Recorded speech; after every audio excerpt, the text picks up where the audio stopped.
E então, dando as boas-vindas, né, primeiro a nossa convidada aqui, a Késia, que na verdade, convidada porque a gente está oferecendo isso aqui pela UFSB, né, mas dentro também de um programa de parceria com a universidade, com outras universidades, duas outras universidades brasileiras e duas universidades norueguesas. Uma delas é a Universidade de Bergen, onde a Késia está fazendo um pós-doutorado, né. E então a gente tem um prazer muito grande em receber, Késia, não só por essa parceria toda, né, mas também pelo teu trabalho. E obrigado por quem compareceu, já chegou aqui com a gente, espero que outras pessoas cheguem ainda.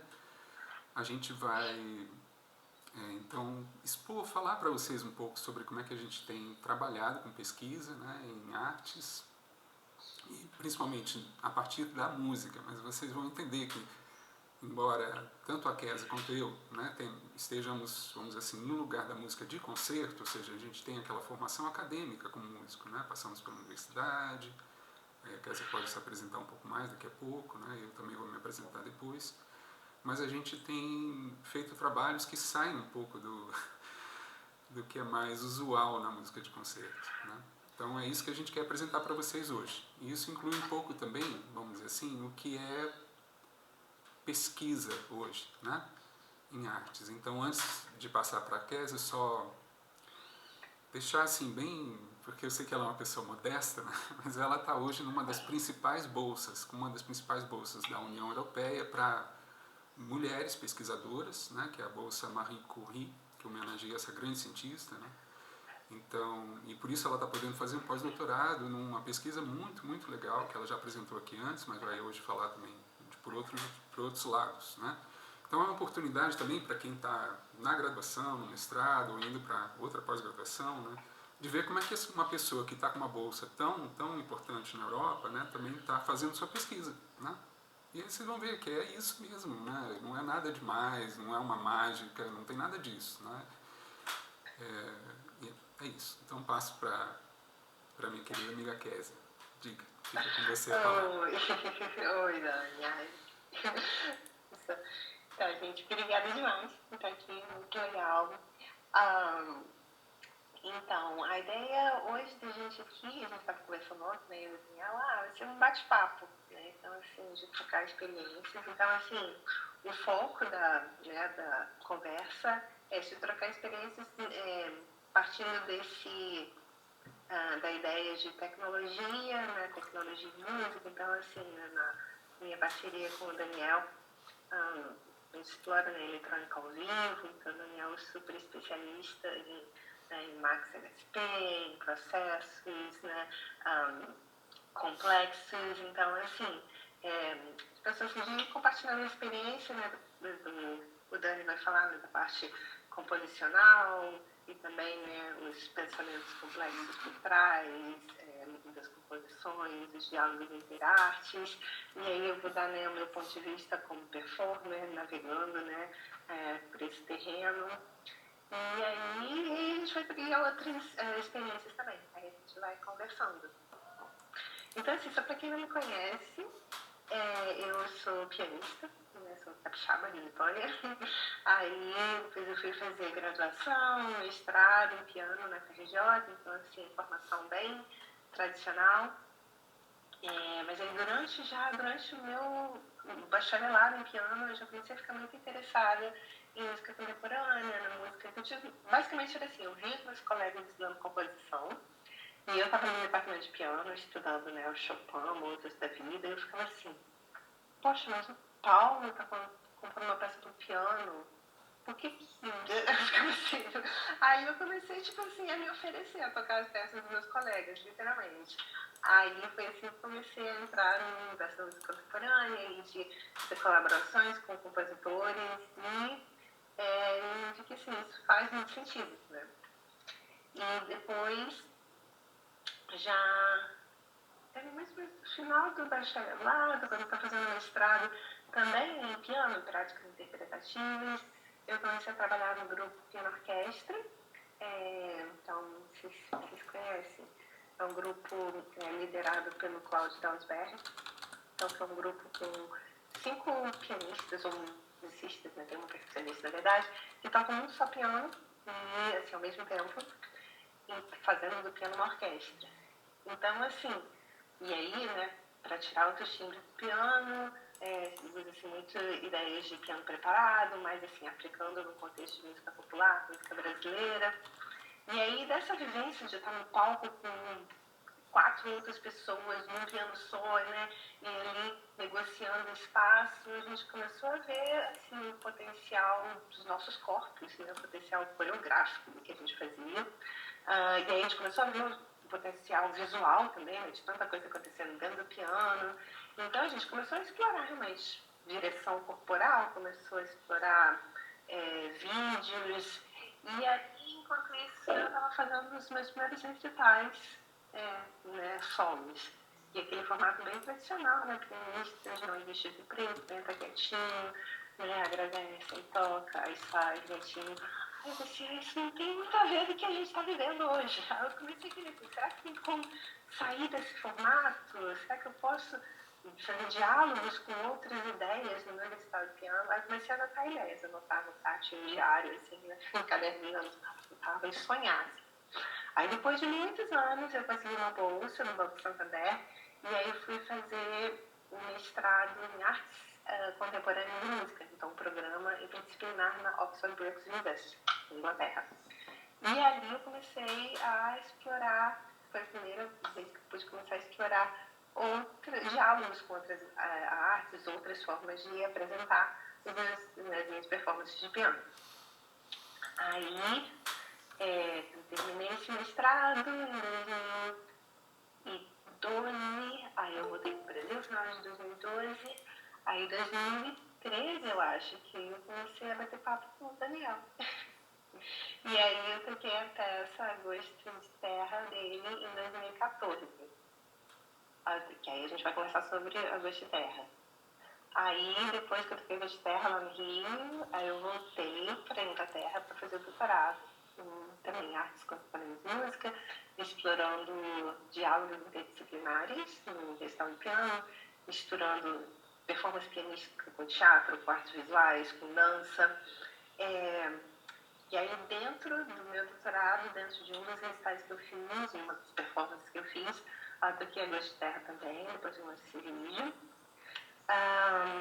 E aí, hoje, né, eu estou fazendo pós-doutorado, e aí no meu pós-doutorado aqui na Noruega, e aí no meu pós-doutorado eu exploro propostas participativas, que eu comecei a ficar interessada em quebrar essa, né, e questionar assim, essa divisão dos meus papéis de performer, né, e compositor, e público. Então, a propósito, assim, eu estou explorando processos de colaboração com públicos, em concertos online, e aí eu estou tocando com grupos de mulheres. E aí, então é isso, né? Processos participativos, concertos online, e aí, dentro dessas experimentações do meu pós-doutorado, aí estreia uma outra peça do Daniel, que foi Agosto de Chuva, que a gente vai ver aqui também. Tá? Então, voltando lá no início dessa nossa parceria, Agosto de Terra, lá, que a gente começou a conversar em 2013, e eu toquei em 2014. É que eu abro a partitura? Sim, se puder mostrar, acho que vai ser bacana. Pessoal, Deixa eu só dar um zoom aqui um pouco diferente. Não sei se vai ficar pequeno para vocês, pessoal. Se ficar, vocês me avisam, tá?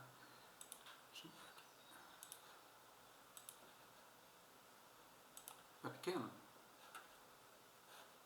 Vou tentar aumentar um pouco. Acho que está un poco pequeño. Tal vez podéis poner como a tela completa, será? E agora? Melhorou um pouco? Melhorou un poco, sí. Pronto.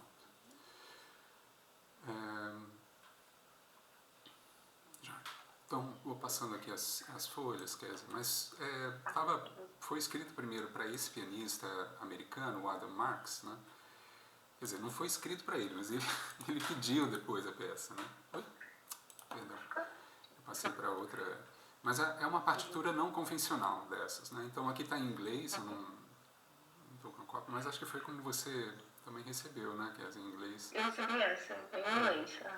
E aí tem, além de uma explicação do qual é a proposta, né, desses gestos, que são a base da peça, tem toda essa questão de uma cena em torno do piano, né? Então a pianista, como vocês vão poder ver um pouquinho no vídeo, né?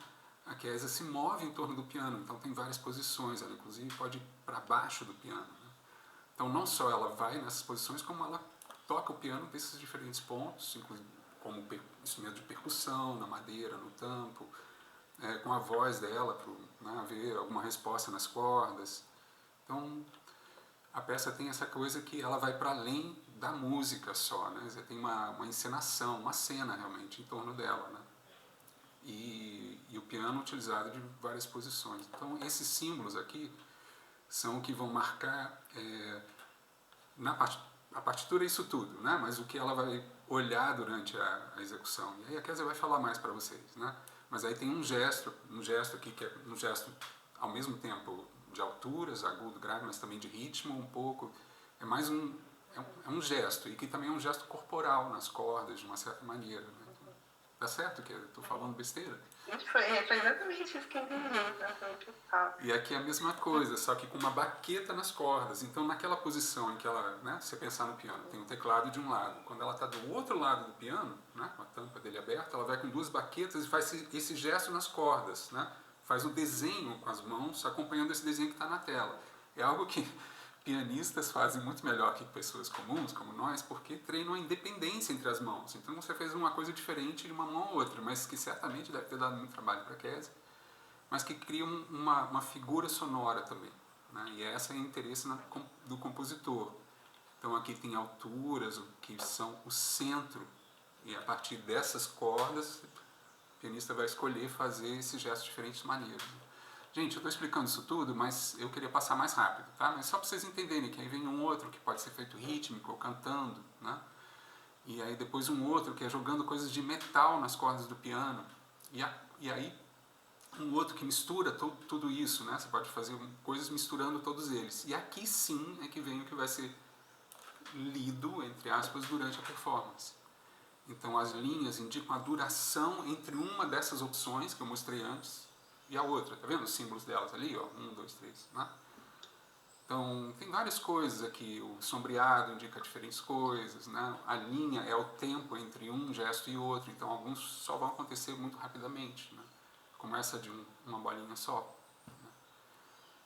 E ali no meio tem uma caixa totalmente, né, de linha tracejada, que é para improvisação. Aí passo para você, Kézia, não sei se você quer falar.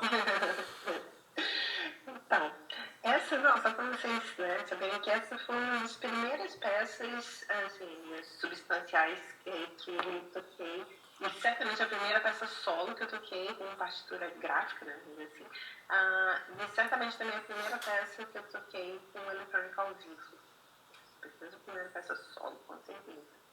Então, assim, foi um terreno novo para navegar. Assim, eu estava começando os meus primeiros passos de improvisação, que foi assim, durante aquele período de mestrado em Oxford, eu conheci um grupo chamado Oxford Improvisers, aí eu comecei, né, a improvisar e tinha essa experiência de movimento em torno do piano pelo trabalho com o grupo em orquestra. Mas que, assim, era um movimento, quando no piano orquestra, era uma coisa muito mais intuitiva, e, assim, né, que vinha da necessidade, assim, realmente, assim, tô tocando aqui, aí vem um outro no teclado, aí vem um outro colega para tocar no teclado, então tem que dar licença, tem que fazer uma outra tarefa. Então, assim, essa de seguir esse movimento, fazer o movimento corporal, assim, seguindo, vindo de uma partitura, de uma proposta, assim, né, composicional, foi, assim, uma das primeiras experiências que eu tive. Então, como que eu naveguei por esse material? Mas o meu primeiro passo foi a leitura, e familiarizar com os gestos, né? Então, cada uma daqueles símbolos, né? Uma bolinha era o arpejo, 2 bolinhas era o gesto, né? Então, eu me familiarizei com cada um desses gestos, assim, estudei um por um, e depois fui estudando variações, porque a Daniela ele sempre coloca, por exemplo, em um dos gestos, por exemplo, do arpejo, do primeiro. Para ser um exemplo. Então, pois é. Aí ele fala, né, mostra o gesto, então o gesto musical, que é um gesto corporal, e aí depois ele sempre fala, né, assim, repetições, né, ele fala, encoraja a fazer variações. Então, assim, primeiro me familiarizei com cada gesto e depois fui explorando, conforme eu ficando mais segura, as variações, né, que ele, né, seguindo algumas sugestões e explorando também. E depois, assim, tem as posições, né, também. Então, esse gesto pode ser feito no teclado, pode ser feito lá do outro lado, né? Então, aí eu fui também explorando essas diferentes posições de acordo com a partitura que podia cada gesto ser tocado. Aí, depois, que eu já estava mais familiar com os gestos, aí eu coloquei o exemplo do que eu chamo mapa, não sei se o Daniel vai, né? Que é da partitura, né, do guia. A gente pode ir lá naquela página? Sim. Vocês estão me ouvindo, né? Não fechei o microfone. Desculpa aí que ficam entrando os sonzinhos aqui da reunião, né? Mas... Então, aí conectando os gestos, né? Fazia o gesto do baqueta, eu sei que depois do gesto do baqueta, então eu vou lá pro outro lado para fazer o gesto com as bolinhas. Tá, aí fui assim, só explorando os caminhos, né? De sair de um gesto para o outro. Aí, e sempre assim, fazendo mesmo que na mesma sequência, mesmo assim, apesar do Daniel falar assim, que é uma... livre, né? É livre, mas para estudo meu, eu falei assim, não, vou fazer nessa sequência, para eu poder entender. Eu fazia o gesto na sequência. Aí depois, quando eu comecei a ficar mais familiar com esse caminho traçado com esse mapa, aí eu comecei a explorar as durações, sabe? Então, assim, uma coisa de cada vez. E aí depois, eu só cheguei a experimentar com a eletrônica. Eu acho que a gente teve um ensaio ou dois, né? Então, assim, a maior parte do meu estudo foi sozinha mesmo, no piano. A eletrônica foi 1 ou 2 semanas antes do concerto, a primeira vez que você trocou com a eletrônica, né? No máximo. Eu acho foi antes disso. Foi mais ou menos isso. E só para vocês entenderem, a eletrônica responde ao que a Kézia está fazendo, entende? Tem mais uma camada. Então, primeiro tem essa camada que cada conjunto de bolinhas representa, que já é um estudo em si, cada uma delas, né? Depois, o que a Kézia está falando agora, que é ler agora tudo interligado. E em cima disso tem uma terceira camada, que é a resposta da eletrônica ao que ela faz, que pretende ser, aí eu vou falar logo depois dela, quando você terminar essa parte, né, essa explicação bacana, aí eu vou completar falando dessa terceira camada, tá? Então, aí quando entrou, né, deixa eu ouvir mais da terceira camada, quando entrou essa outra camada, então, assim, foi hora de eu adaptar todo esse estudo que eu tinha feito sozinha, e agora, porque muita coisa, assim, fez sentido com a eletrônica, né, porque tem momentos clusters que, né, eu estudava sozinha, mas quando entrou a eletrônica, agora tem essa outra camada, me requer um outro tempo, então, repensar principalmente os tempos, e aí, como foi essa primeira peça substancial que eu toquei, né, explorando esses aspectos e tal, na performance eu segui um plano definido, que ele fala assim, pode variar, vai de um lado para o outro, mas assim, para minha própria segurança, eu meio que escrevi assim, falei assim, vai ser esse caminho que eu vou seguir, e que assim, que é uma... que assim, eu acho que é uma estratégia que é válida, que eu acho que até assim, deixa eu falar que o David Tudor, ele escrevia, ele realizava as partituras do John Cage. Então, assim, performance, a gente tem que achar as ferramentas que a gente, né, que vão dar pra gente o suporte pra gente fazer, né, o que a gente pretende. Que aí depois, por exemplo, na peça Na Goa de Chuva, que já agora, né, 10 anos depois, 11 anos depois, aí eu já não precisei de escrever o roteirinho, assim, eu já fiquei já estou mais familiarizada com essa linguagem. Mas aí, você quer falar Então, nessa terceira camada, né? Porque eu fui passando aqui as outras folhas, quando você estava no início da fala, justamente o pessoal vê que aí vem toda essa parte aqui, que é a instrução de como ler aquele diagrama que vocês viram antes. E eu chamo de diagrama mesmo, né? Depois, é isso, essa coisa dos clusters que a Kézia falou, toda vez que tem essa sombra em volta lá, daquelas bolinhas, né? Ela pode ainda introduzir essa outra coisa, né? Que são tocar esses clusters, são notas muito próximas no piano, com ritmos diferentes e crescendos, decrescendos, coisas desse tipo, né? E que causam então respostas na eletrônica. Toda vez que esses clusters entram, a eletrônica grava, né? Então ela grava, na verdade, toda vez que está estável. Então, quer dizer, deixa ressoar alguma coisa, ou toca um cluster, quer dizer, sempre as mesmas notas, embora ela esteja fazendo um ritmo louco com os dedos, né? Então, sempre aquelas mesmas frequências entrando, a eletrônica grava esse trecho. E aí depois, com uma outra forma de tocar da Kézia, aí ela joga uma variação do que ela gravou. Ou seja, ela mistura o que a Kézia está tocando em outro momento com o que ela gravou nesses momentos. E aí é como se a eletrônica desse uma variada no que a Kézia gravou, dando uma resposta a ela, né? Então a minha ideia, vocês veem assim, agora falando para vocês que da pesquisa artística, né? Isso é tudo minha tese de doutorado. E foi por isso que a Kézia tocou essa peça na defesa do doutorado. Que foi incrível, incrível. Obrigado de novo, viu, Kézia? Já agradeci milhões de vezes, de novo. Porque é, muito raro, e nem cachê ela recebeu para isso, né? Ela foi realmente por amor à academia e a uma peça que ela estava fazendo, né? E a nossa amizade, né? Mas foi muito, muito bonito. E foi ali pela primeira vez que essa tese também ganhou um corpo no seguinte sentido. Ela vem do pensamento sistêmico, e isso é importante dizer, que é Gregory Bateson, o autor, e entra pelo pensamento complexo. E aí eu tento discutir como trabalhar com um metapadrão, que seria um padrão de inter-relações entre padrões de inter-relações. Essa peça aqui que a gente acabou de ver é o melhor exemplo disso, né? O que cada conjunto de bolinhas dessas aqui representa, né? Uma, duas, três, quatro. Representa um padrão de inter-relações, né? Então você vai lá no 1 e vai achar aquilo que a Kézia estava falando para a gente antes. Ó. Tem um padrão de inter-relações que vai ser variado, mas é sempre o mesmo tipo de inter-relação, que é muito diferente, essa do arpejo que ela falou antes, dessa, né? Que é muito diferente da outra, em que ela bate ritmos ou canta, né? E que o ritmo está... Então, cada uma dessas é como se fosse um platô de um rizoma, né? Para falar deleuzianamente.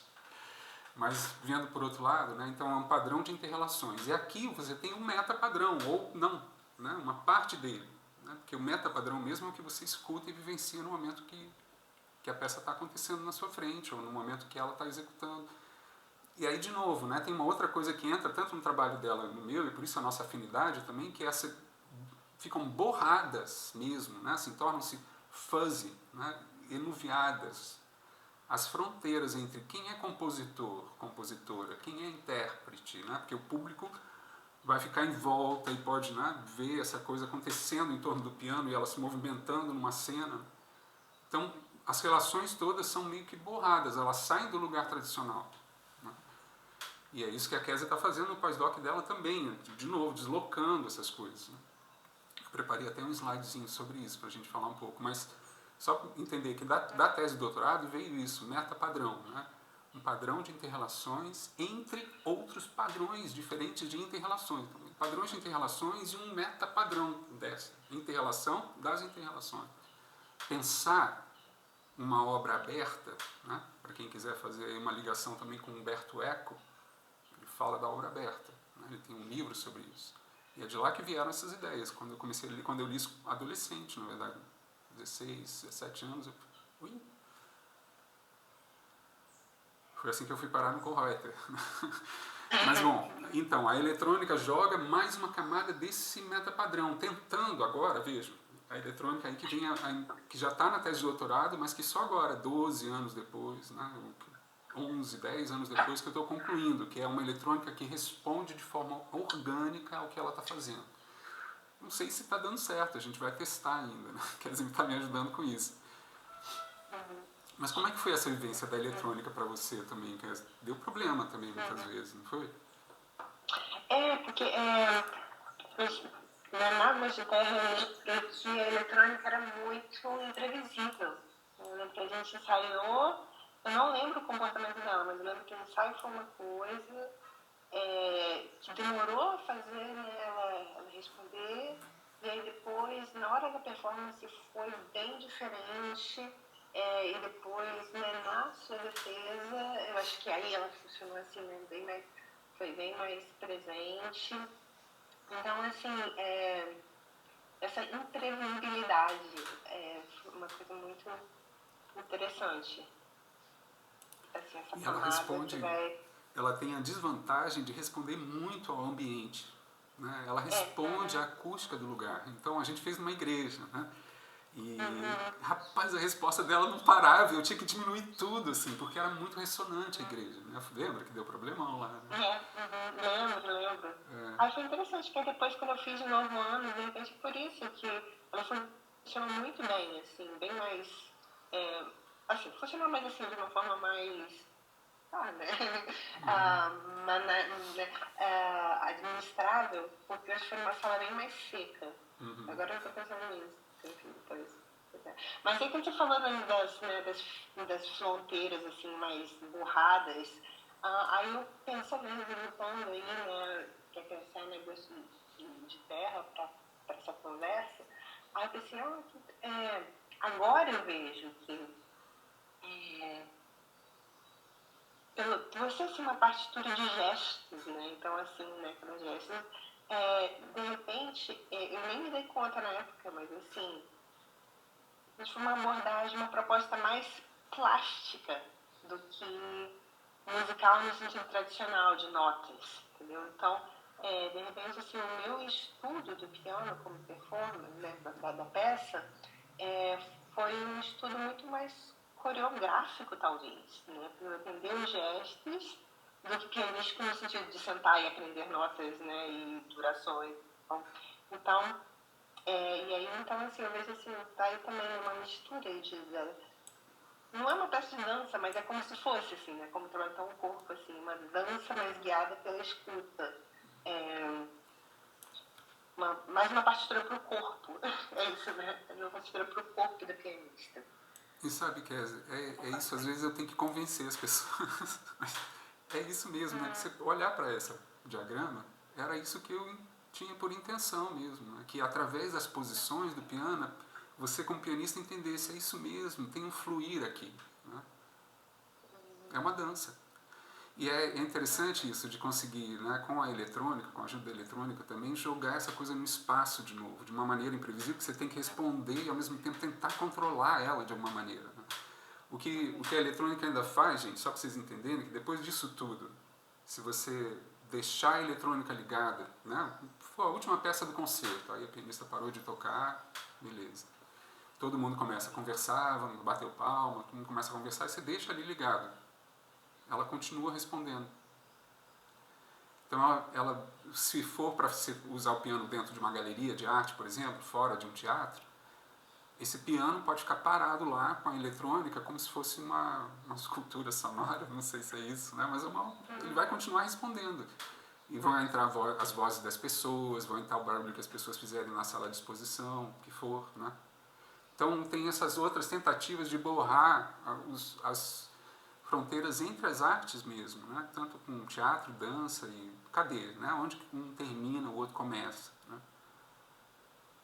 Porque você fica na dúvida mesmo, a Kézia está lá, vocês vão ver agora no vídeo, então vamos passar um pedacinho só do Ghost de Terra? Aí vocês vão ver, né? Tá muito escura a filmagem, tá? Mas vocês vão ouvir um pouco do som também, ver que a gente está falando aqui, você está imaginando música, né? De repente você vai falar, oi? Então, sobre esse vídeo, né, que a gente vai tocar agora, então esse é de uma performance que eu fiz durante o meu doutorado, que foi anos depois. Vou parar vou interromper aqui, tá? O Lá compartilhamento. no Oxford Brookes University, e aí essa performance foi dentro de um concerto que misturava teatro e performance pianística, então assim, ela casou muito bem ali nessa performance. Porque assim, tinha todo o meu propósito de uso do espaço, então assim, eu andava, né, durante a performance, porque tinham vários pianos na sala, e fazia alguns gestos teatrais. O público também andava, não tinha cadeira para o público. Então, assim, em A Gosto de Terra, com essa proposta do uso do espaço, ela casou assim perfeitamente, né, desse programa, assim, meio que criando uma cena. Então, assim, A Gosto de Terra foi uma cena. Então, por isso que, assim, tá escuro, não é assim de mal a iluminação, é assim, de propósito, porque aquela cena é uma cena mais escura mesmo. Ótimo, legal.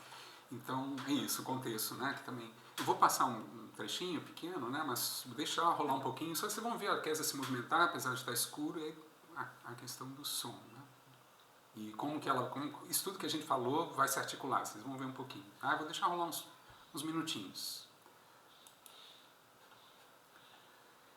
E deixa eu ver, cadê? Aqui.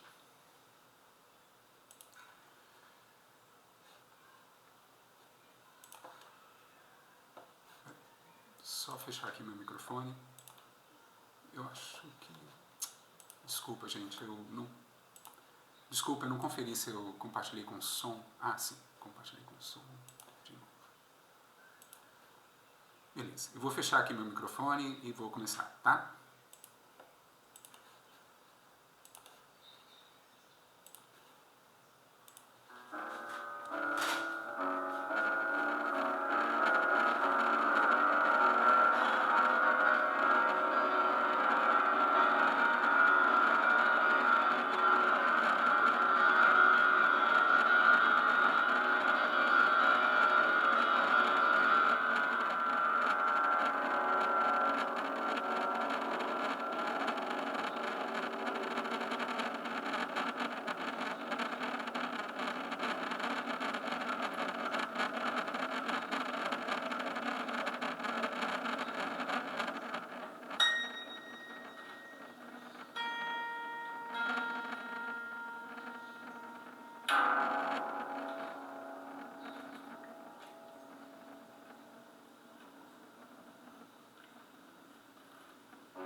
Posso adiantar um pouquinho, Kézia? O que você acha?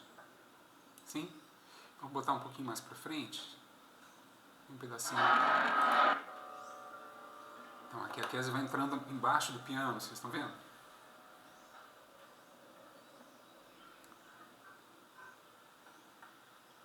E, conforme ela bater, a eletrônica responde. Né?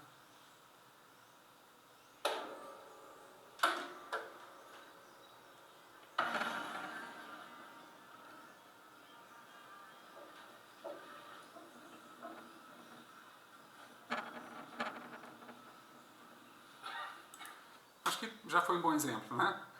E aí tem vários outros momentos, assim, sonoramente ela fica um pouco essa coisa mesmo do que o título já diz, né? Gosto de terra, né? Assim, coisa do gosto mesmo. Então, de novo, né? Se borrar também no próprio título, que vocês vão ver agora, Gosto de Chuva, ainda tenta borrar um pouco mais, né? Essa coisa entre os sentidos, gosto e som, né? Mas tem todo esse aspecto visual também, então movimento em torno, como isso acontece, que em Gosto de Chuva vira outra coisa, mas... Bom, vamos falar dela. Tá indo... Eu vou parar isso que eu partilho. Gosto de Chuva, né? Gosto de Chuva, 11, 12 anos, eu falei assim, vamos lá, Dani, vamos fazer. Aí a gente, né, e ano passado a gente começou, o Dani já tinha esboço, né? Você já tinha esboço da Gosto de Chuva, porque já estava bem adiantado, as ideias dele, principalmente, né, estava vindo da sua pesquisa. E aí, a gente, nos primeiros primeira versão da partitura, a partitura já estava, acho, bem pronta, assim, me enviou ano passado. que aí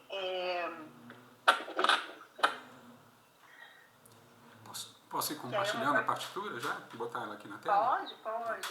E aí, a partitura, por si, assim, além de ser uma partitura gráfica, ela também, assim, ela tem um material diferente, uma partitura de folhas de transparência. Deixa eu ver aqui. Então, ela me mandou assim, aí são as instruções. Tem que imprimir, são 3 folhas de Mostra de transparência. novo, Kézia, porque eu acabei botando em cima de você. Então, essa aqui depois o Dani passa, mostra pra gente o PDF, mas tá vendo, são 3 folhas de transparência. Deixa eu ver, tem uma folha, aí outra folha de transparência e aqui embaixo também. Que aí são para ser coloridas. colocado assim, né? Uma em cima e depois rodar. Aí a gente explica daqui a pouco como que funciona. E são coloridas, né? E são coloridas. De repente, será que fica mais fácil eu mostrando aqui ou você mostrando no PDF? Não sei. Eu vou... De repente mostrando aí é legal, porque aí dá pra gente comparar, né? O aqui da física. Então, mas aí o início, né, da conversa sobre agosto de chuva, o Dani já vinha, né, fazendo da pesquisa, né, desenvolvendo algoritmos, e aí você pode contar um pouco melhor, né, dessa parte. E aí, do meu ponto, né, de vista, eu tinha alguns desejos para essa. Então, assim, eu tinha os desejos, primeiro de poder ficar um pouco mais independente na parte da eletrônica. Eu sempre, assim, até hoje eu me dependo muito, assim, o que eu acho que, assim, que as pessoas, os compositores, principalmente, falam assim, não tá certo, quer dizer, swing, você toca o piano, e, assim, a eletrônica é um outro instrumento, então, assim, tem que isso. Aí, assim, é o ideal, mas, assim, às vezes tem situações que o compositor não pode estar comigo e não tem o apoio técnico no lugar, aí assim, eu não consigo fazer a parte da eletrônica sozinha. Então, eu gostaria de ter, assim, né, uma situação de que eu pudesse ter um pouquinho mais de autonomia na parte da eletrônica para ter essa possibilidade, né, de tocar peças mais vezes. E também eu tinha o desejo de ser, por isso, assim, de ser um setup simples e de ter possibilidade de portabilidade. Assim, né, de repente poder tocar por caixinhas Bluetooth, alguma coisa assim, que é para dar mais, né, possibilidade de performance. Aí a gente estava conversando sobre isso e foi desenvolvendo Agosto de Chuva. Você quer falar alguma coisa nesse ponto? Quero sim. Eu acho que tem essa coisa interessante, que a Kézia me lançou esse desafio, né? Ela falou assim, não, eu quero uma coisa que eu consiga fazer com um toy piano, um piano de brinquedo, né? Vocês talvez já tenham lido ali. Tem um piano de brinquedo. Isso. Ou com um outro piano, mas que eu consiga fazer assim, vou lá pro meio de um shopping, põe 2 caixas de som, pá. Ela fez esse desafio, né? Assim, pensa num espaço assim, tipo, né? E eu já entendi que isso tinha a ver com a pesquisa dela também. Então, é um desafio porque, para quem aprende a fazer música com meios eletrônicos na universidade, que é um ramo mais forte para você aprender esse tipo de coisa, isso é o pecado mortal, né? Tipo assim, você não pode, de forma nenhuma, ter um som que você não diga que é super top. Mas sempre me interessou isso, entende? Justamente por não ser elitista, ou seja, vamos fazer. E aí minha grande orientadora do doutorado, que foi a professora Vânia Dantas Leite, né, ela era da mesma opinião, não, bora pegar o que a gente puder. Então a gente ficava procurando. Quando a Kézia lança o desafio, a Vânia também estava me desafiando, e essas caixas Bluetooth, né? E a gente já estava vendo que a qualidade, e colocando por terra todos esses mitos da academia, né? De que só um equipamento caro, não sei o que mais, vai ser responsável por uma experiência sonora que toque as pessoas, que emocione elas, né, Kézia? No fim das contas é isso, né? De tocar, né? De compartilhar a experiência. Exato. Pronto. Então, aí, né, com esses desafios em mente, né, a gente começou o processo. Aí, enquanto o Dani fazia, né, a parte da eletrônica, continuava desenvolvendo os algoritmos, ele me enviou o PDF, né, da partitura para imprimir. Então, assim, o primeiro desafio foi esse desafio realmente material, porque assim, eu enviei uma primeira versão do PDF, que eu acho que era todo escuro, fundo, aí eu imprimi, aí que eu não foi aqui com ele. Aí não deu certo, eu não consegui ler assim, acho com a que dá para ver transparência. Nesse que eu mostrei, a gente já fez a mudança, né, vamos dizer assim. Mas dá para ver que era... Eu imprimi uma coisa preto, não sei, eu tô olhando aqui, está Todo- no instante, eu não lembro onde Exato. eu guardei. Mas não tem Aí não problema. consegui. Todos Aí os fundos depois- eram pretos, entende, gente? E as cores são importantes. E aí a Kézia falou, não, preto não dá certo. Não deu certo. Aí me mandou uma outra versão com fundo branco, mas as cores também não se sobressaíram, assim, não deu certo. Assim, aí tive que ainda ajustar a gradação das cores, e aí, assim, mantendo ainda fiel à proposta, né, à visão artística da peça, mas de uma forma que funcionasse na prática. E foi Chegou na principalmente versão que eu aqui, consegui. né, que a gente teve que adaptar as cores, não foi? Isso, foi aí. Que são É importante transparências. essas cores, para você era importante, mas assim, tava ainda tava não estava funcionando quando eu imprimia. Então, teve que ter essa negociação aí, trabalhando, né?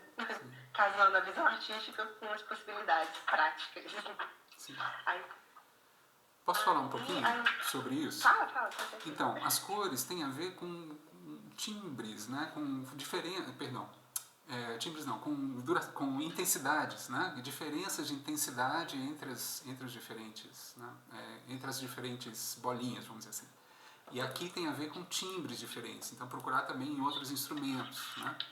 Então, toda a relação entre os tons das cores, na verdade, não tem a ver com o som diretamente, mas tem a ver com a forma como a Kézia interpreta os sons, né?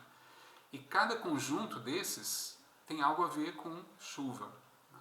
Então, se você pensar de novo que a linha, a duração entre um som e outro, cada conjunto desses é um gotejar diferente. E é isso. Algo assim, né? Então, e aí com isso que a Kézia consegue brincar de várias formas, né, diferentes, né?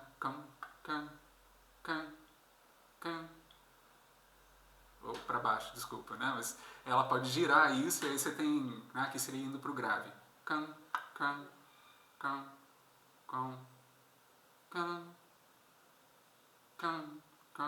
Né? Então ela pode fazer brincar com essas cores, tocar duas ao mesmo tempo, fazer coisas diferentes, né? E aí vão ter gotejares de chuva. A eletrônica pega isso de novo, né? Ela grava, mas não grava de uma forma como a outra grava, ela grava continuamente. E aí tenta interpretar principalmente quando ela faz pausas e quando ela faz crescendos e decrescendos, tanto para o mais forte ou mais fraco, quanto para o mais agudo ou mais grave. Né? E a partir disso a chuva muda. O que é essa chuva? São essas partes gravadas, elas são meio que picotadas, né, com gotejares. Então fica chove um piano em torno das pessoas. Né? Ela toca e chovem coisas em volta das pessoas de uma forma que é mais ou menos controlável pelo que ela está tocando. Né? Bom. Então, o Dani me passou toda essa visão, assim, né, no início, quando a gente estava ainda começando a conversar, como que eu vou navegar por esse, né, esse terreno aí. Então, depois que a gente conseguiu chegar numa versão que funcionou na impressão, aí eu imprimi, né, então assim, aí tem... Vou tirar aqui o compartilhamento. Estou colocando aqui no papel branco, só para vocês verem.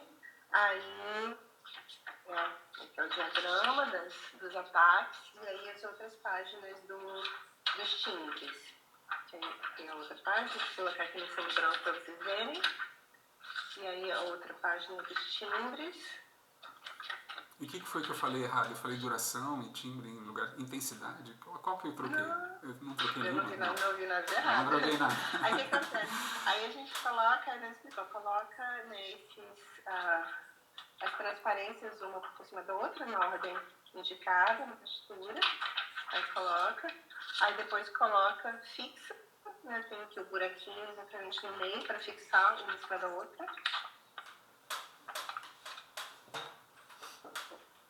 Deixa eu colocar aqui.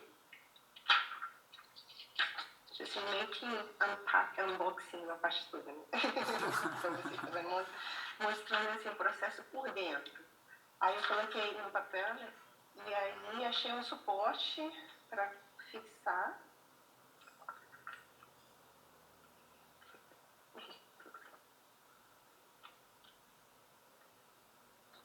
Na verdade, assim, eu tinha achado um papelão bem grosso que deu super certo. Mas aí hoje eu esqueci o papelão, eu peguei um livro que deu certo também, tá dando certo. Mas Pronto, vocês veem que a partitura dá um trabalho era extra. Né? Aí o que acontece? Tem a página do diagrama tá lá embaixo, e aí as páginas dos timbres eu posso ir mudando, né, fazendo as combinações das cores, assim, e aí variando. E aí a partitura é completamente aberta, mas tem uma forma de solfejar isso na imaginação. Né? Então, o que fica muito é essa coisa, assim, né? Que depois, se der tempo, eu vou mostrar um pouquinho mais de como é que eu cheguei nessas coisas. Foi através dos meus professores, né? Não fiz isso sozinho, professores e professoras.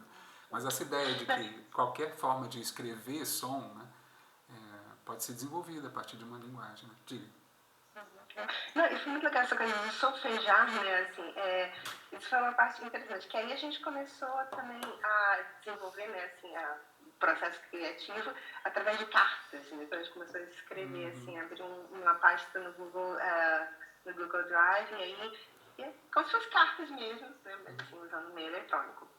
E aí, uma das primeiras perguntas que eu fiz pro Daniel, assim, nas nossas cartas, foi assim, o processo composicional foi um processo, assim, visual ou tem um pensamento sonoro? Assim, em outras palavras, né? É um desenho? Você só desenhou ou você estava pensando, né, na música? Ele pergunta muito assim, né? Tosca, o Daniel muito, né? Não é tosca. Generoso. É a pergunta, né? Que ele falou assim, não, quer. Aí ele foi, cantou, do jeito que cantou aqui pra gente aqui agora, ele foi cantando. Aí essa cantada, essa solfejada do Daniel já me trouxe uma primeira imagem, assim, ó. Então, assim, já abriu aí um caminho, né, sonoro pra mim. Foi uma conversa muito bacana. E aí a Kézia me manda um vídeo da chuva. Aí ela, ai, eu tô ouvindo essa chuva. Que tava chovendo fora da casa dela. Aí eu comecei, aí o Danilo falou assim, eu não sei se foi numa conversa ou se foi nas cartas, a coisa de... Ele falou assim, de ouvir a chuva, diferente assim, o som da chuva no telhado, aí a chuva quando cai na caixa e vai pingando, quando cai, né, em cima do muro, esses, né, diferentes gotejares. Aí eu comecei a prestar atenção, assim, e aí tô morando numa cidade que chove, que é a cidade mais chuvosa da Europa. Então, assim, eu não sabia tive disso. a oportunidade de observar a chuva. Eu juro que eu não sabia disso. Pois é, né? Já aí falo, eu filho, comecei a observar assim, com mais atenção agora, com um olhar artístico, a olhar a chuva da janela, a olhar a chuva conforme ia caindo lá na muretinha da varanda da minha casa, aí gravando videozinhos, mostrando pro Dani. E aí, quando eu ia estudar, né, a peça no piano, eu estava sempre tentando trazer para minha cabeça essa imagem sonora da chuva. E aí, assim, até hoje, quando eu vou assim, sempre é um processo, assim, de que aí quando eu vou estudar no piano, aí eu quero frasear, entendeu? Aí eu fico buscando assim, não, quer dizer, não é uma questão de frase, é questão da chuva, eu fico tentando, assim, um esforço, assim, muito consciente de trazer o outro pensamento, assim, da chuva, de imagem da chuva, ao invés de pensamento de montar uma frase, assim, com essas alturas. Mas eu acho que você está pulando, porque assim, acho que antes de chegar nessa parte, teve assim, como que eu naveguei na partitura. Então, a minha primeira, acho que a primeira passo que eu falei, que eu fiz para mim, foi de me familiarizar com essa parte. Né? Então, assim, de estudar só no piano, eu estudei só no piano, poderia ter sido em qualquer outro instrumento, até mesmo cantando, só as durações. Eu acho que foi isso, né? Primeiro fui as durações. Teve uma até porque pergunta as combinações podem ser diferentes, né? Assim. Isso. Então, com as cores, que já teve essa pergunta, aí me mostrar, é uma escala, né? Que vamos dizer assim, vai do amarelo até o azul, passando por vermelho, né? E aí a Kézia escolhe o que cada uma dessas cores significa para ela. Ela faz uma escala para ela, né? Então, do piano pianíssimo, né? 3Ps, a coisa mais baixinha que você pode tocar, até o forte, quer dizer, a coisa mais forte que ela consegue tocar. Ela faz uma escala entre as cores e essas intensidades, né? Isso são as cores ali dos pontinhos. Aí depois, há um momento que eu peço é que ela inverta. Então, o que era forte vira fraco, a cor que era forte agora vira fraco, a cor que era fraco vira forte. E depois volta, né? Então, tem ali um pensamento das cores que é essa coisa entre forte e fraco. Mas as rodas por cima, que tem texturas, que também tem cores, aí as cores significam timbres diferentes. Isso, exatamente. Então, assim, o meu passo a passo foi assim, primeiro eu me familiarizei com os ataques, né, assim, então, porque a duração da linha, o tamanho da linha é duração, né, então, assim, eu primeiro fui treinando só os ataques, só com essa, só os ataques, que são as bolinhas, e com as durações. Aí depois eu fui e imprimi, assim, uma tabela de cores, né, meio que para enviar, para, né, agora estudando as intensidades. Aí eu juntei, né, duração com intensidade. Aí depois eu decidi os timbres. Então, para cada cor, de forma bem simples, para cada cor eu coloquei um instrumento. Então, assim, eu acho que quando não tinha nada, eu falava, isso é piano, tecla. Aí quando era amarelo, eu acho que era piano de brinquedo. Aí quando era azul, era sinos. Eu escolhi também sinos, assim, de mesa, para tocar sinos. Aí quando era verde, técnica estendida, piano, mas, né, pizzicato dentro, nas cordas. E aí, quando a mistura desses padrões é um gesto, assim, de cluster. Então, assim, eu defini também, deixei bem estabelecido para mim, para eu, né, eu não ficar perdida, cada cor o que era. E aí comecei, juntando tudo. Completando isso que a Kézia até provocou, né, assim, o que acontece na música de concerto, se você tem uma partitura aberta, essa é a escola do John Cage, né, não escreve, por isso que ela citou tudo, né, um pianista que tocou as peças do John Cage e ele escrevia, né, e o Cage, não, deixa aberto para você concerto. O meu professor aqui no Brasil, o Kohreuter, mesma coisa, Josi, mesma coisa. A Kézia também toca peças da Josi, né, e vai lá e escreve a opção dela, porque numa visão mais tradicional, diriam para Kézia, você está errado em escrever, você deveria ter um pensamento aberto, como foi o pensamento da compositora, do compositor. Um pensamento menos tradicional, que é o nosso, né? Ela está co-criando a peça o tempo todo, ela está compondo, né? Ela é compositora tanto quanto eu desse negócio. Eu estou dando uma proposta, ela se encantou, falou, isso é legal, vamos fazer. Né? E aí, até uma surpresa, antes da Kézia precisar ficar com pressa para sair, Kézia, não fica muito animada agora, mas ela já viu isso aqui. Gente, esse é o gosto de sol, que está praticamente nascido, né? Então é a terceira. E aí ela me provocou, vamos fazer os 4 elementos? Quer dizer, gosto de terra, gosto de chuva, gosto de sol, gosto de brisa e marés. Aí as marés a gente pode falar depois que vou interromper o compartilhamento. Não perguntem muito sobre essa partitura, ela está nascendo ainda, mas é o gosto de sol, né? E marés, a gente está pensando uma coisa que torna tudo esse conjunto, na verdade, site-specific. Né? Quer dizer, toda vez que ele for tocado, vai ser para aquele lugar, naquele dia do ano. Né? Porque essa marés que vai envolver os 4 elementos tem a ver com a maré do lugar onde a peça for tocada. Olha isso. Então, estamos pensando, né? Quer deixar isso. Mas, então, voltando, né, para o gosto de chuva, do qual a gente estava falando, vocês veem que, de novo, tem várias camadas, né? E aí, não sei se vocês viram ali na capa da partitura, mas ele diz assim como subtítulo, né? É um jogo para fazer chover por um tempo, um tempinho, nada mais, né? E pode até não ser música, né? Talvez não seja nem música, acho que é isso que está escrito, né? Porque a ideia é essa mesmo, que fique um jogo, né? A plateia sentiu algo assim, quer dizer, quando você fez a estreia? Ou ficou distante? Sentiu. Eu acho que sim. Aí eu tive assim, um feedback, a Lida falou que eu acho muito interessante como que... E, geralmente, assim, peças da experiência dela com músicas, peças com eletrônica ao vivo, fica sempre assim, a impressão de que não sabe o que está acontecendo, meio que um mistério. Mas dessa vez, assim, ela viu muito bem, assim, claro, a relação entre o que ela estava vendo e o que estava acontecendo no espaço. Então, assim, ela se sentiu muito orgânico. E aí, quando entrou, então eu tive todo esse estudo, né, sozinha, e aí, quando eu experimentei com a eletrônica, então entrou a camada para mim, principalmente do espaço. Porque aí, quando eu tocava, aí, assim, a coisa de ativar o espaço, e aí interferiu nas durações, nas intensidades. E aí, então, aí chegou a parte do jogo. que acontece, né? Primeiro, assim, eu tive esse estudo bem metódico, né? Assim, primeiro durações, depois estudando intensidade, depois estudando os timbres, e aí passeando, assim, eu deixava a partitura, assim, as transparências de uma, assim, numa posição, assim, fixa. Eu deixava assim, não, vou estar assim, só nessa posição. Acho que assim, semanas, só isso, assim. Aí depois eu começava a mudar, aí estudava numa outra posição, tá? Mas aí quando chegou no dia do concerto, aí eu brinquei, aí eu já estava assim, na posição de brincar com isso e de ser assim, rodar e ver o que aconteceu na hora. Aí chegou a hora do jogo, e também com a chuva caindo no espaço.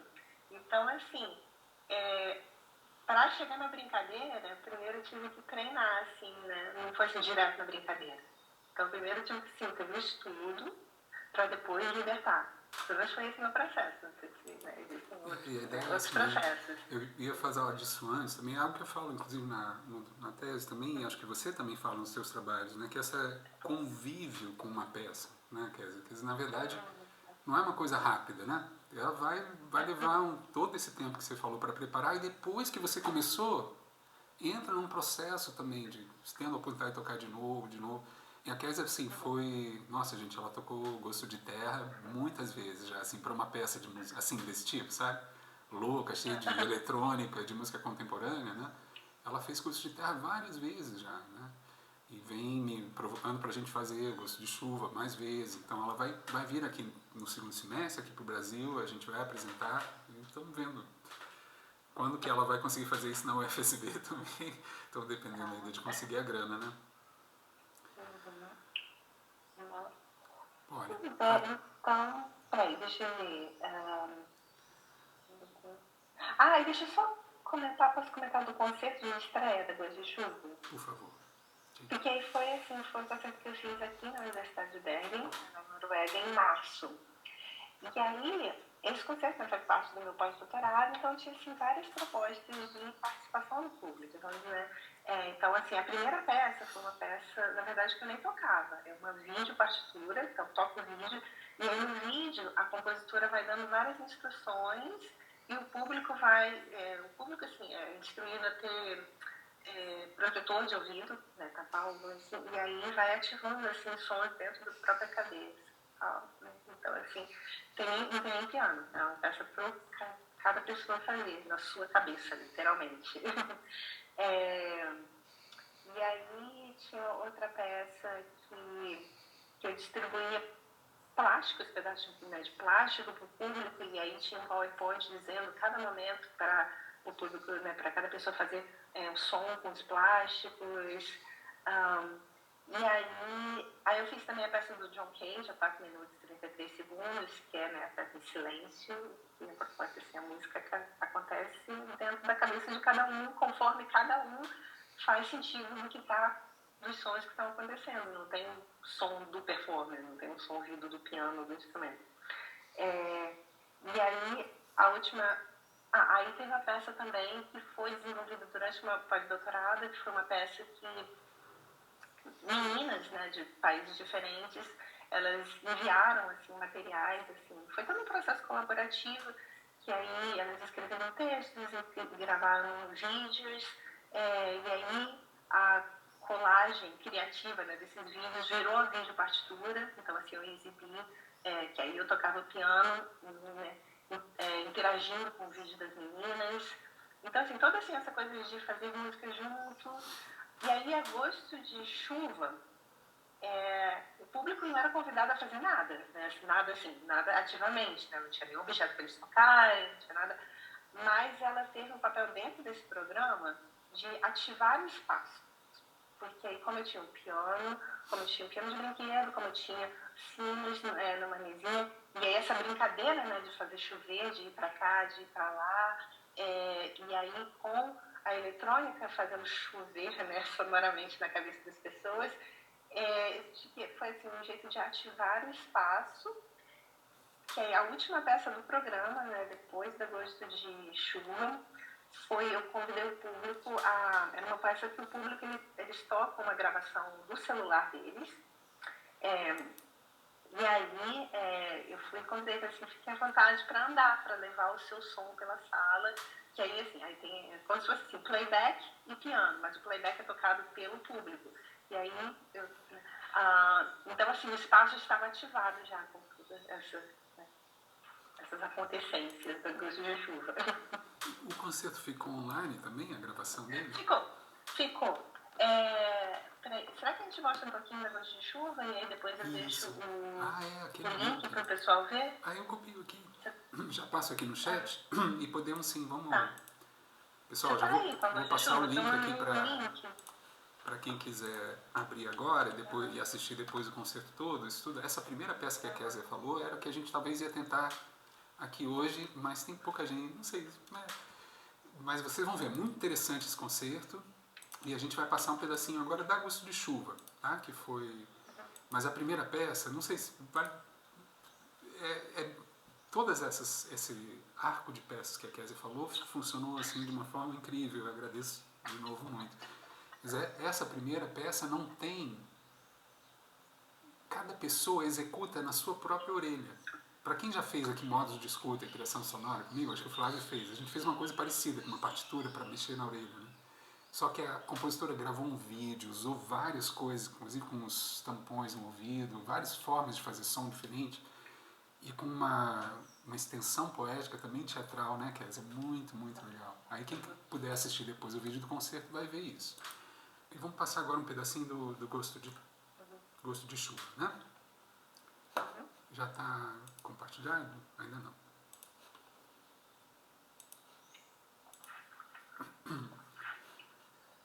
Legal. Tenho que fechar aqui meu microfone.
Essa franquia da Havana pode ser sua, com um investimento inicial.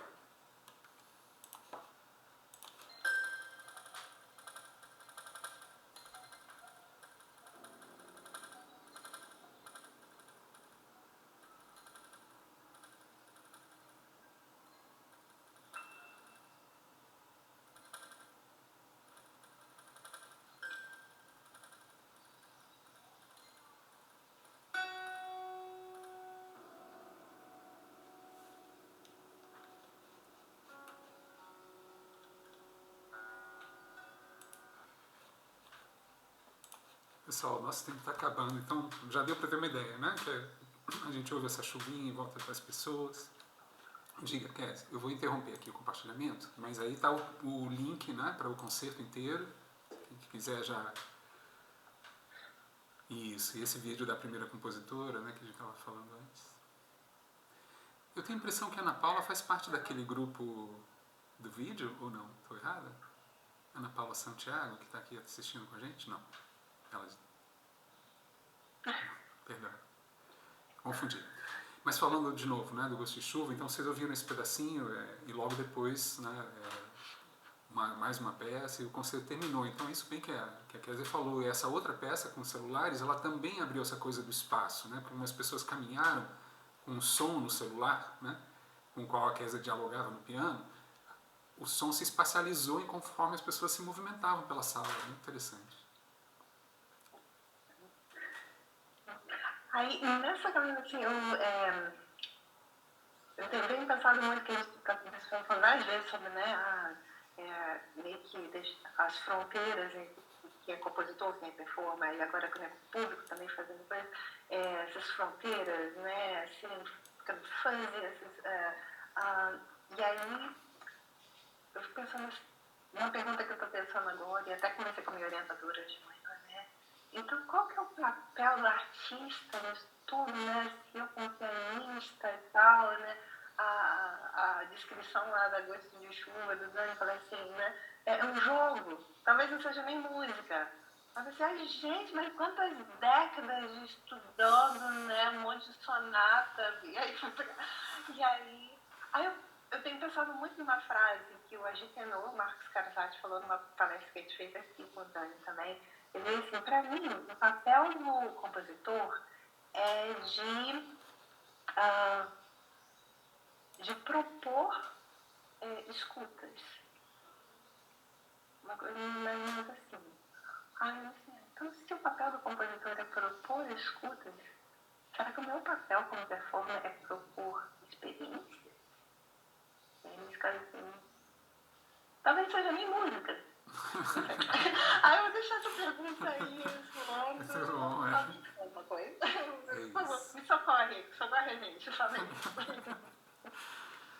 Mas eu acho que é bem isso, né? A gente vem pesquisando para sair do território, agora a gente está saindo, então assim, era tudo que a gente queria, eu não sei. Bom, mas Kézia precisa sair daqui a pouco e eu queria saber se tem alguém que quer perguntar alguma coisa. Eu ainda teria outras coisas que eu poderia mostrar, mas eu acho que pode ficar para uma outra oportunidade, a gente, né, pegar esse tema de novo das partituras não convencionais e falar um pouco mais dele. Mas alguém quer perguntar ou comentar alguma coisa ainda, antes que a Kézia precise sair? Então mostra aí, tem alguma coisa do Kohreuter? Você falou que tinha preparado? Sim, eu preparei aqui, mas tá, vamos lá. Então, eu preparei aqui algumas coisas, porque a gente fica pensando muitas vezes, né, de onde vem isso tudo e tal. Então, aqui rapidamente, falando de algumas referências brasileiras, né, mas que tem a ver com isso, né. O Luiz Carlos Tcheco, que é baiano, agora com, né, 80 anos de idade, e a gente está tentando ver se ele vem aqui para a UFSB. Isso é algo que estou botando num projeto. E aí ele trabalha também, vocês veem, uma mistura, né, da notação tradicional, como nesse trecho aqui. Não sei se meu mouse está aparecendo para vocês, acho que não, né? Aqui, né? Você tem uma notação tradicional, mas sem compasso, sem nada. E aí depois ele vem com uma outra camada também, né? Então aqui, por exemplo, tem a iluminação, né? Então em 5 segundos a iluminação full. Por exemplo, aqui no piano tem um cluster, né? E ele escreve com a palma da mão, quer dizer, uma coisa cênica, né? Você vai pá no piano com a palma da mão e outras coisas assim. Ele mistura essas camadas em cima de algo que parece tradicional como notação, mas quando você lê, você vê que não é. E quando ele descreve como é que ele escreve isso, ele escreve pensando com um cronômetro, né? Então quando ele põe assim, cerca de 5 segundos, ele está cronometrando na cabeça dele, né? Um tempo bem fluido, livre, assim. Mas aí você tem a Jocy de Oliveira também, que esses dois, cara, eu sou muito feliz de ser amigo dos dois, né? Tanto do Tcheco quanto da Jocy. Mas a Jocy também, ela tem partituras muito mais loucas que isso, usando arte visual e tal. E essa aqui é uma partitura para clarone, para clarinete baixo, né? Clarone. Mas muito interessante também, cênica e tal. E aqui o meu grande mestre, na verdade, estudei com ele, né? Esse alemão que veio expulsado pelo nazismo, né, um cara totalmente de esquerda, deu aula para muita gente importante, não só na música de concerto, né, mas o ápice das partituras não convencionais dele é essa esfera de acrílico transparente, né, é a partitura de uma peça chamada Acronon, né, e quando eu estudava com ele estava com essas coisas, como o Vouli, né, e o Acronon já existia também, mas ele começou a me ensinar por aqui, pelo Vouli. E é daqui, dessas peças, desse tipo de coisa do Kohreuter, que vem a inspiração do que eu mostrei para vocês hoje, né? Tem aqui o Museu do Kohreuter hoje na Universidade Federal de São João del Rei, em Minas Gerais, então quem quiser visitar pode dar uma olhada aqui. Cuidado com o nome dele, que é, né, 2 L's, 2 T's, é bem difícil de escrever, mas quem tiver interesse em ver melhor o trabalho dele é muito importante, né? Eu não sei, cara, eu ia falar um pouco dessas coisas aqui, mas vejam, tudo isso que a gente está falando está muito ligado com coisas contemporâneas, né? Quer dizer, a opção por uma partitura não convencional, tanto para quem, né, compõe interpretando e para quem interpreta compondo, né, e para quem escuta ou participa como público compondo e interpretando, tudo junto, vem dessa posição de uma opção política radical, né? Tem a ver com uma opção política radical. Então, poderíamos falar mais disso, mas acho que isso vai ficar então para outra vez. Pode ser? Pode ser? Ou vocês preferem que eu fale um pouquinho? Posso falar um pouquinho. Vai, Kézia, teu tempo já está no final, né? Pode ser? Então tá. Eu acho que tem esses três... Eu estou empacotando aqui. Esses três primeiros deslocamentos que realmente são a origem de usar outros tipos de partitura, né? O primeiro deles é sair da sala de concerto, sair da situação hierarquizada do palco italiano, aquele palco que é elevado em relação ao público, né? Então você se apresenta num lugar mais alto que o público, e também esse teatro onde o público senta quieto, sem inclusive fazer som algum, né? E que o John Cage, nessa peça 3 minutos, né, 4 minutos e 43 segundos, faz esse questionamento que a Kézia usou no concerto dela, né? Então, você está sentado, parado aí em silêncio, é isso que você está fazendo de fato? E aí a peça dele mostra que não, né? Mas exato. Então, esse é um dos questionamentos, deslocamentos da música contemporânea, né? O outro é esse da integração com outras formas de fazer arte, né? Então, sair do que a gente, desse feudo em que a gente mesmo se encerra e diz assim, é música, né? E isso resvala para a questão intercultural, onde a gente percebe que não existe música. Música não é algo universal, né? Mas é, ao mesmo tempo. Isso é paradoxal, né? O que existem são músicas, no plural. Então isso é universal. Todo ser humano faz música. Isso é impressionante. Mas não é a mesma música. Elas são muito diferentes, inclusive na epistemologia que está por trás delas, ou seja, na forma como se pensa som, né? E aí implica em pensar tempo e espaço, né? Som não se dá em outro lugar, senão fora do... Ele só se dá no tempo e no espaço, né? Beleza. Então, eu vou trazendo aqui, porque a gente fala dessa coisa, estamos falando desde o lugar da música de concerto contemporânea. Esse lugar em que Kézia e eu estamos, como eu comecei falando para vocês, a gente fala a partir da academia, né? Tentando se deslocar disso. Entende? Então, eu deixo aqui uma definição possível, até para discutir mesmo com você, inclusive, Kézia, porque toda vez que eu lanço, as pessoas ficam, parece possível definir contemporâneo, arte contemporânea, nesse caso música contemporânea também, como algo em movimento, né? Mas é uma das coisas mais difíceis. Se vocês olharem teóricos, né? A última definição mais aceita globalmente é da estética relacional. Então, quem quiser conhecer mais pode ir para aí. Mas aqui eu proponho uma coisa que deixa as pessoas muito incomodadas, inclusive, né? Porque as pessoas pensam muito em algo contemporâneo como aquilo que é feito hoje, né? Não necessariamente seja atual. Olha só que diferença, né? O que é feito hoje não é necessariamente atual, né? Num certo sentido. E eu jogo essa definição mais como uma provocação. Será que aquilo que a gente chama de arte contemporânea não é sempre a arte que questiona os limites da própria arte?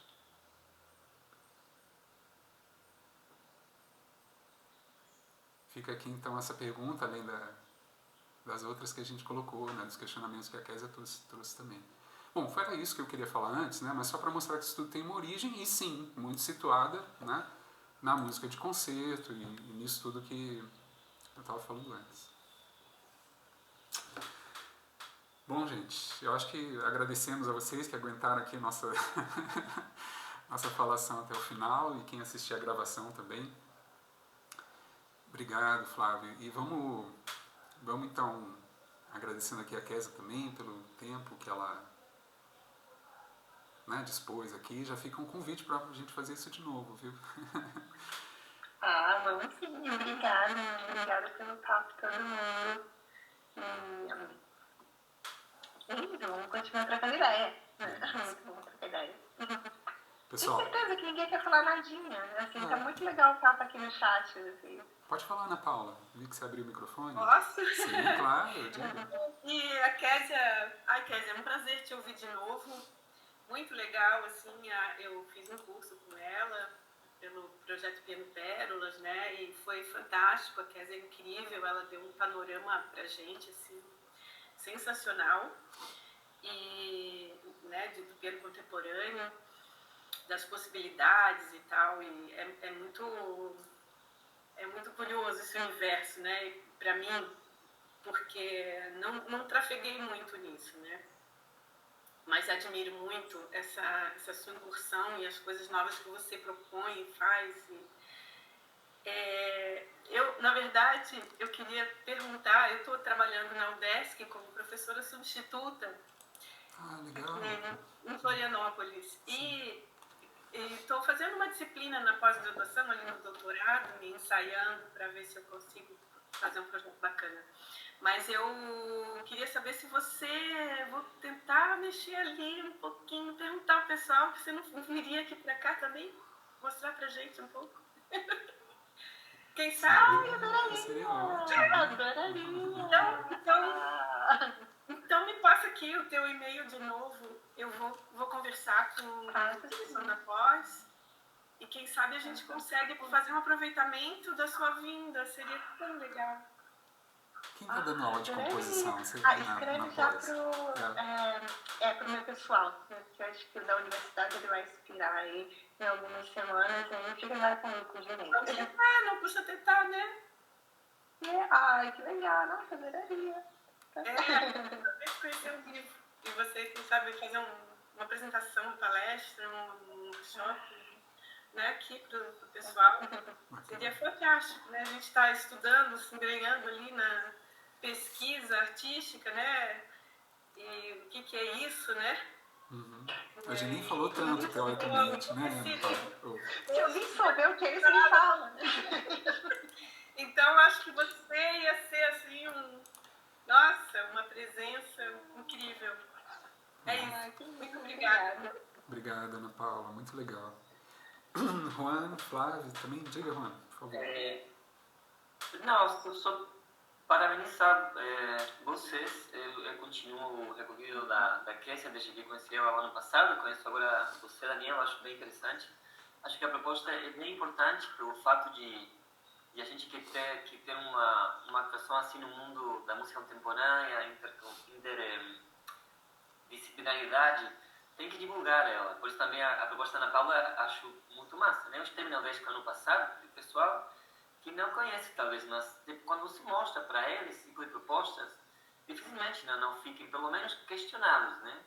Pelo menos fazer eles pensar, né? Que eles não gostem, acho que é super legal também que a gente não gosta, não tem por que gostar, mas eu acho que a gente tem uma certa, não sei se responsabilidade talvez seja muito, mas é muito bom mostrar, né? O que é isso, né? Isso, eu voltava assim uma frase do Arnaldo Antunes que eu gosto muito, eu sempre falo que a poesia não tem que fazer sentido, mas fazer sentidos. E acho que a música contemporânea é uma abertura, né? Como isso aqui pode ser música, talvez não é música, talvez é um jogo. Acho que uma criança, uma estudante de música jovem, acho que vai se interessar, que isso é um jogo, então, o que é? Dificilmente não fique curioso por uma proposta assim, né? Então eu acho muito mais, acho que talvez a gente tenha um prejuízo sobre um possível prejuízo, né? Tem muitas pessoas que isso aqui é muito foda, é muito complexo. E talvez não, talvez a gente tenha esse fome, né, da novidade. E nesse sentido eu acho muito importante o que vocês fazem. Então, só parabenizar vocês e agradeço também por muito bom trabalho que fazem. É legal. Obrigado. Flávio, quer comentar alguma coisa? Assim, o que para mim é bem interessante, né? Porque é isso, eu penso sempre numa pesquisa do ambiente educacional, tudo mais. E é isso que o Juan comentou até, essa ideia de trazer outras possibilidades de abordar, de repente, a música ou a partitura, a composição. Eu acho que isso é muito interessante para o ambiente da escola mesmo, né? Para a sala de aula, para compor esse processo de construção de conhecimento para os estudantes, né? Porque, de repente, fica mais atrativo se a gente abordar a composição de maneiras mais coloridas, vamos dizer assim, né? Você sabe? Perdão. Então, para mim, ficou muito isso. Eu achei muito interessante. Bacana, Flávio. E você sabe, Juan, Flávio, Ana Paula, que essa linha, ela chegou à educação musical já na década de 60. Então você tem vários educadores, entre eles o mais conhecido é o Murray Schafer, né, que trabalham com esse tipo de notação completamente diferente da partitura, né, com as crianças. E é muito legal esse trabalho na educação musical, porque realmente abre a cabeça em muita coisa. Né? Juan, você tem toda a razão, a gente tem que divulgar mais o que a gente faz. Mas esse tipo de música que a gente faz também é um nicho, sabe? É um nicho. E assim, muitas vezes a gente, quando a Kézia faz um concerto, ela consegue encher salas e tal, mas muitas vezes as salas estão vazias. As pessoas acham assim, por que vocês estão fazendo isso? Entende? Assim, então, alguns de nós gostamos até de dizer que a gente faz música estranha. Sabe? Que aí a pessoa já não fica com medo. Já sei que é estranho mesmo. Não é o caso da Kézia, né? Tô brincando. Mas assim, quando você fala assim, não, eu faço música estranha, aí as pessoas já vêm um pouco mais abertas, né? Para entender que tem um negócio no espaço, a música tem o deslocamento do som no espaço faz parte da música. Essa experiência você não tem quando usa fones, vê na televisão, né? Só em concertos desse tipo que você vai ter essa experiência, em que a música também é o movimento do som no espaço. Olha que louco.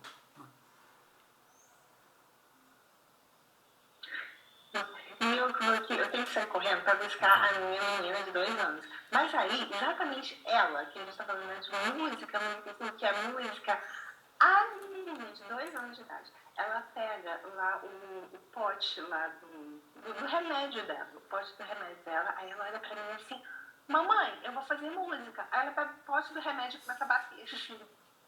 Tadá! É isso aí. É muito interessante, né? Vai fazer música, então vamos lá pro piano. Não, é o pote, é o que ela tá assim. É música, é adorando música. Então, né? O que é música, né? Incrível. Gente, muito obrigado, viu? Kézia, muito obrigado também. Obrigada demais. A gente se vê então, viu? Valeu. Tchau, tchau, gente. Tchau.